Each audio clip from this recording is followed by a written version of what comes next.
अस्सलाम वालेकुम जी। तो मैं उम्मीद करता हूँ आप सब खैरियत से होंगे, फिटफाट होंगे, कुछ पास होंगे।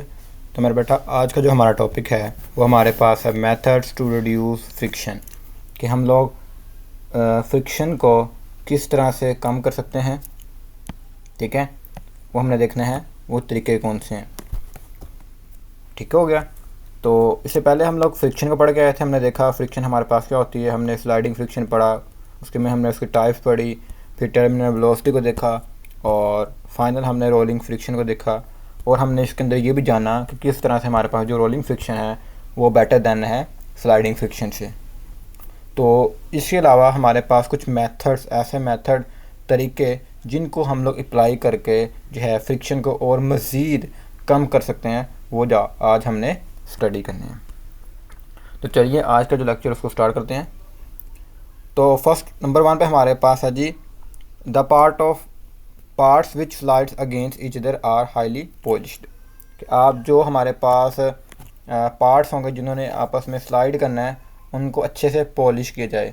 आप पॉलिश का मतलब क्या है कि उनका जो सरफेस हो वो स्मूथ हो। लाइक किस तरह से, मैं आपको यहाँ पे एग्जांपल बताता हूँ। सबसे पहले हम लोग थोड़ा सा इसको कर लेते हैं साफ़। तो देखिए मेरे बेटा, देखो अगर मेरे पास एक सरफेस होगा स्मूथ, ठीक है, और दूसरा सरफेस इसके साथ जो इसने स्लाइड करना है, अगर उसे मैग्नीफाई करूँ मैं, तो अगर वो भी इसके साथ स्मूथ हो, लाइक ये स्मूथ बन तो नहीं पा रहा बट मैं कोशिश कर रहा हूँ। हम लोग इतने पार्ट को कर लेते हैं क्योंकि ये स्मूथ है, इतना जो पोर्शन है, ये देखो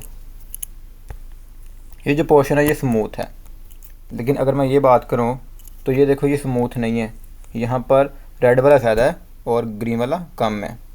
ठीक है, तो जब हम लोग पॉलिश करते हैं क्या होता है, सरफेस स्मूथ हो जाता है। तो जब सरफेस स्मूथ होगा यानी सीधा होगा, उसमें कोई भी मतलब टेढ़ापन नहीं होगा, तो वो जो सरफेस के साथ रगड़ खाएगा तो क्या होगा, वो आसानी के साथ मूव करेगा। लेकिन अगर वहाँ पर जो सरफेस होगा, जो सतह होगी, वो बुरबड़ी होगी, वो स्मूथ नहीं होगी, मतलब सीधी नहीं होगी, प्लेन नहीं होगी, तो क्या होगा, वहाँ पर फ्रिक्शन ज़्यादा लगेगी।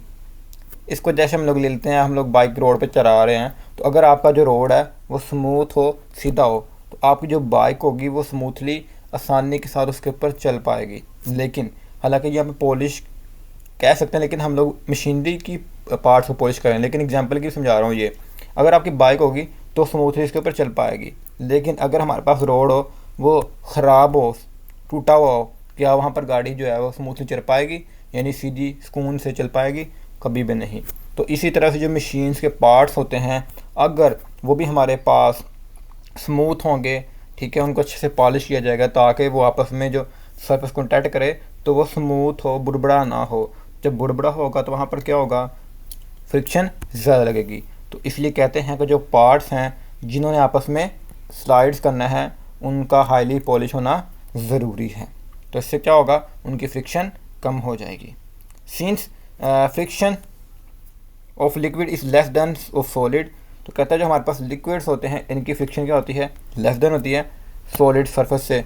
यानी अगर हमारे पास कोई दो ऑब्जेक्ट्स हैं वो लिक्विड के अंदर हैं तो वहाँ पर फ्रिक्शन क्या होगी, कम होगी बनिस्बत हमारे पास अगर सॉलिड सरफेस है। देयरफॉर इसलिए oil and grease is applied between the moving part of machines. तो क्योंकि हम लोग जानते हैं कि देखो यहाँ पे कैसे वो कम होगी, देखो सिंपल सी बात है, अगर हमारे पास होगा ना लिक्विड, तो लिक्विड के अंदर क्या होगा मेरे बेटा, जब भी कोई मशीनरी होगी, ठीक है, आपस में रगड़ खाएगी तो वहाँ पर रगड़ कम होती है। उसकी वजह ये है कि मैं आपको समझाता हूँ इस चीज़ को भी। यहाँ पर वाइट बोर्ड पे आके देखो मेरे पास, ये देखो मेरे पास कोई भी चीज़ है, लाइक मेरे पास समझाता हूँ आसानी अल्फाज में। तो देखो मेरे पास एक लिक्विड है, ठीक है, लिक्विड के अंदर एक ये मेरे पास बॉक्स है, लाइक हम लोग यहाँ समझ लेते हैं, ये मेरे पास एक बॉक्स था, अब इसके अंदर लिक्विड फिल है। लाइक मेरे पास दो पार्ट्स हैं जो कि आपस में रब कर रहे हैं, हम लोग कलर रो लेते हैं ताकि हमें आसानी से समझ आ जाए। तो ये अगर ये दोनों आपस में रगड़ खा रहे हैं कि ये पार्ट है और दूसरा ये वाला है, ठीक है, अगर ये आपस में रब हो रहे हैं तो क्या होगा, जब ये आपस में रब होते हैं तो यहाँ पे क्या प्रोड्यूस होती है, हीट। क्या प्रोड्यूस होती है, हीट। अब आप पूछेंगे सर यहाँ पर हीट कैसे प्रोड्यूस होती है, वो बताएं। तो मेरा बेटा, जब हमारे पास जो सरफेस होंगे आपस में टकराएंगे तो जब उनकी वजह पे क्या होगा, वहाँ पर फ्रिक्शन की वजह से वहाँ पे हीट प्रोड्यूस होगी। अब इसका सबूत मैं आप लोगों को जो है वो यहाँ पर बता भी देता हूँ। देखो मेरा बेटा, यहाँ पर जब हमने यहाँ पर फ्रिक्शन का टॉपिक पढ़ा था तो हमने इसके अंदर देखा था कि हमारे पास जो लॉस एनर्जी होती है जब फ्रिक्शन की वजह से, वो किस में कन्वर्ट होती है? हीट के अंदर। ये क्यों होती है? देखो जब पार्टिकल आपस में टकराया जाता है ना, ये जो सरफेस होगा लाइक उसके जो एटम्स होंगे, ठीक है, जो उसके एटम्स होंगे जो वो आपस में रगड़ खाएंगे ना, तो वहाँ पर रगड़ की वजह से जो है एनर्जी लूज़ होगी। तो वो जो एनर्जी लूज़ होगी ना, वो इन दी फॉर्म ऑफ हीट होती है। तो इसलिए हम लोग कहते हैं कि हमारे पास वहाँ पर हीट प्रोड्यूस होगी। वो क्यों होती है? कि जो एटम्स के जो पार्टिकल्स होते हैं वो काइनेटिक एनर्जी लूज़ करते हैं, अपनी काइनेटिक एनर्जी को लूज़ करते हैं जब टकराते हैं। तो इस वजह से क्या होता है मेरा बेटा कि वहाँ पर हीट प्रोड्यूस होती है। खैर ये चीज़ें आप लोग आने वाले जो टॉपिक्स होंगे उनको स्टडी करेंगे, मैं इसलिए आपको यहाँ बता रहा हूँ ताकि आपको क्लियर कट हो कि मैं ये बात क्यों कर रहा हूँ, ठीक है। क्योंकि अब अभी आप लोग जो है यहाँ पर बेसिक में हो, तो इसलिए मैं कोशिश करता होता हूँ ज़्यादा कि ऐसी डीपली कोई बात ना लेके जाऊँ जो कि आपको टॉपिक से डाइवर्ट कर दे। बट इन शॉर्ट, क्योंकि वहाँ पर हीट प्रोड्यूस होगी, तो इस हीट को रिड्यूस करने के लिए हमें पता है कि जो पानी होगा वो हीट को ऑब्जॉर्व कर लेगा, ठीक है। तो जब ऑब्जॉर्व कर लेगा मतलब वहाँ पर फ्रिक्शन कम लगेगी। तो इस वजह से हम लोग ऑयली सरफेस यूज़ करेंगे, यानी ऑयली करेंगे सरफेस को, ताकि वहाँ पर फ्रिक्शन कम से कम लग सके। तो मैं उम्मीद करता हूँ आपको जो पॉइंट 2 था वो भी समझ आ गया होगा। नेक्स्ट पॉइंट हमारे पास है as rolling friction is much smaller than sliding friction. हमें पता है कि जो हमारे पास रोलिंग फ्रिक्शन होती है वो स्मॉलर देन होती है स्लाइडिंग फ्रिक्शन से। क्यों होती है? हमें पता है स्लाइडिंग फ्रिक्शन में चीज़ को हम लोग घसीटते हैं, लेकिन रोलिंग फ्रिक्शन में चीज़ रोल होती है, तो वहाँ पर फ्रिक्शन कम लगती है। So sliding friction is converted into rolling friction. तो हम करेंगे क्या कि जो स्लाइडिंग फ्रिक्शन है, जहाँ पर स्लाइडिंग फ्रिक्शन लगेगी, उनको हम लोग रोलिंग फ्रिक्शन में चेंज करेंगे बाय यूजिंग बॉल ब्रिंगिंग जो मेथड हमारे पास उसके में इस्तेमाल करके in the machines and wheels under the heavy objects. तो हम लोग करेंगे क्या कि बॉल बैरिंग्स जो है हमारे पास, ये बैरिंग्स जो हैं, ठीक है, इनका यूज़ करते हुए हम क्या करेंगे, उनको जो स्लाइड के लिए यूज़ हो रहे हैं उनको हम लोग जो है वो रोलिंग में कन्वर्ट करेंगे। अब कैसे? देखो एक मेरे पास कोई भी एक बॉक्स है, ठीक है, लाइक एक ऑटो है या मेरे पास एक कार है समझ लो, ठीक है। अगर मैं टायर्स ना लगाऊं तो क्या होगा? वो ज़मीन पे हम लोग उसको घसीट के लेके जाएंगे। तो क्या करना है कि ये बैरिंग्स को हम लोगों ने यहाँ पर उसका यूज़ करना है टायर्स के अंदर, ताकि जब बैरिंग्स घूमेंगे तो बैरिंग्स क्या होगा, जो स्लाइडिंग वाला काम था वो रोलिंग के अंदर होगा। तो इस तरह से हम लोग करते क्या हैं, एक जनरल मैंने एग्जांपल दी, इस तरह से हम लोग इस जो स्लाइडिंग थी उसको हमने रोलिंग में चेंज किया। इसी तरह से मशीनरी के अंदर भी जहाँ पर हमारे पास स्लाइड हो रहा हो वहाँ पर हम बैरिंग का यूज़ करते हैं, उस स्लाइड को हम लोग जो है रोलिंग फ्रिक्शन के अंदर रोलिंग मोशन के अंदर चेंज करते हैं, जिससे क्या होता है जो फ्रिक्शन थी वो कौन सी लगती है, रोलिंग लगती है। तो इस वजह से क्या होगा, वो स्लाइडिंग से कम होगा। तो डेट्स वाई हमारे पास क्योंकि फ्रिक्शन रिड्यूस। ओके हो गया।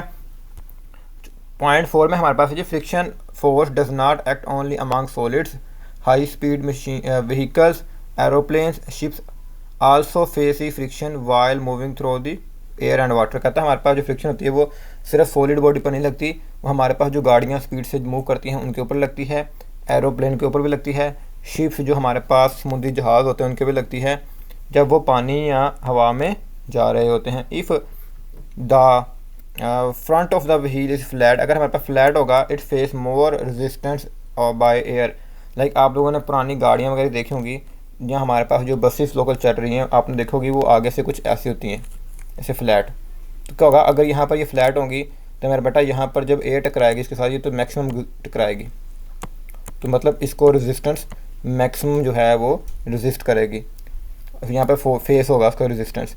लेकिन अगर हमारे पास जो सरफेस होगा वो कुछ उसका जो पाथ होगा वो इस तरह से बनाया जाए एरोडायनेमिकली, तो क्या होगा, जैसे यहाँ पर दिखाया जा रहा है कि एयर यहाँ से आई टकरा कर ऊपर की तरफ चलेगी, लेकिन यही सरफेस यहाँ तक होता अगर यहाँ पर ये गाड़ी कुछ ऐसी होती लाइक इस तरह से, इसको ब्लू कलर से करते हैं, ये देखो जैसे होती, तो यहाँ से एयर टकरा कर इससे ज़्यादा फ्रिक्शन प्रोड्यूस करनी थी, है ना। लेकिन अब हमारे पास क्या है जी, क्योंकि ये हमारे पास एरोडायनेमिकली बनाई गई है, एरोडायनेमिक क्या होती है कि जो इसके लॉ हैं उनको इस्तेमाल करते हुए हमने बनाया ताकि यहाँ पर हमारे पास एयर ऊपर की तरफ चली जाए, ठीक है। तो इस तरह से होगा, फ्रिक्शन क्या होगी, कम से कम होगी। Therefore bodies moving through the air और water streamline to minimise air and water friction. तो हम लोगों ने स्ट्रीमलाइन पे आते हैं। स्ट्रीमलाइन क्या होता है, ये हमारे पास ऐसी बनानी जिसमें से हमारे पास जो वाटर है या हमारे पास जो एयर है वो स्मूथली वहाँ से मूव कर जाए, वहाँ पर इंटरैप्ट ना हो। तो देखो यहाँ पे वो स्मूथली मूव कर जा रही है। अगर यहाँ पे ये सरफेस ये ज़्यादा होता है तो यहाँ पे इंटरैप्ट होनी थी, तो यहाँ से क्या होना था, नॉन स्ट्रीमलाइन होनी थी। जब हमारे पास कोई भी लिक्विड या हमारे पास हो ना एयर, जब वो इंट्रैप्ड हो तो वो इरेगुलर शेप प्रोड्यूस करती है, ऐसे होगी वो, तो वो नॉन स्ट्रीमलाइन हो जाएगी। तो ये क्या है, स्ट्रीमलाइन सीधी है, स्मूथली मूव कर रही है, तो ये क्या है, स्ट्रीमलाइन है। तो हमने ऑब्जेक्ट्स को, गाड़ियों को इस तरह डिज़ाइन करना है ताकि वो ये जो है स्ट्रीमलाइन मूव करती रहे और स्मूथली मूव करे वहाँ पे, और वहाँ पर कम से कम जो है वो फ्रिक्शन क्रिएट करे। और लिखा हो यहाँ पे, in the case the air passes smoothly over the, हमारे पास जो सरफेस है गाड़ियों का उनमें से गुजर जाती है, this type of flow of air इस कॉल्ड स्ट्रीमलाइन फ्लो। जब हमारे पास इस तरह से फ्लो, उसे हम लोग नाम देते हैं स्ट्रीमलाइन फ्लो का। Streamline flow over the car is shown figure, हमारे पास यहाँ पे दिखाया गया है, the vehicles design pointed from the front are set to be streamline. जहाँ पर हमारे पास फ्रंट ये पोर्शन जो दिखाया गया है ये वाला, ये हमारे पास शो कर रहा है स्ट्रीमलाइन मोशन को। ठीक हो गया। अब एट द एंड मैं बताता हूँ आपको ये सारी चीज़ों का नतीजा जो है वो ये है मेरे बेटा, कि फ्रिक्शन कम कैसे कम कर सकते हैं।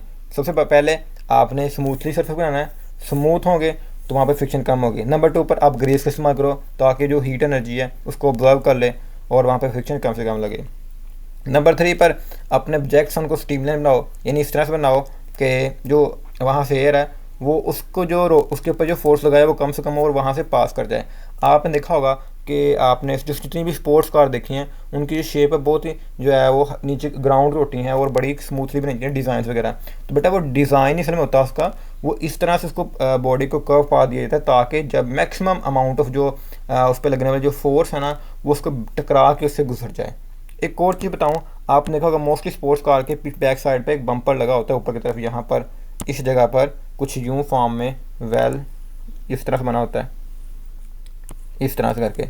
अब ये भी बना देता है, इसमें होता है यहाँ पर जब एयर आएगा ऐसे मूव करके ऐसे आएगी, ऐसे हो जाएगी। तो जब ये ऐसे होगी ना तो ये एक फोर्स क्रिएट करके जो कि इसकी स्पीड को और ज़्यादा कर देगी, तो ये इसलिए लगाया जाता है। तो इन तमाम चीज़ों का काम क्या है कि मैक्सिमम अमाउंट ऑफ जो एफिशिएंसी है किसी भी सिस्टम की वो हम लोग अटेन कर सकें। ठीक है, हो गया। तो मैं उम्मीद करता हूँ कि आपको आज की लेक्चर समझ आ गई होगी। फिर भी इसके मतलब क्वेश्चन हो, कोई डाउट रह गया हो तो कमेंट सेक्शन में जाकर ज़रूर पूछेगा। हमारी हमेशा कोशिश होती है आपके लिए बेस्ट वीडियो लेक्चर लेके आएँ। तो आज के लिए इजाज़त दीजिए, अल्लाह हाफिज़।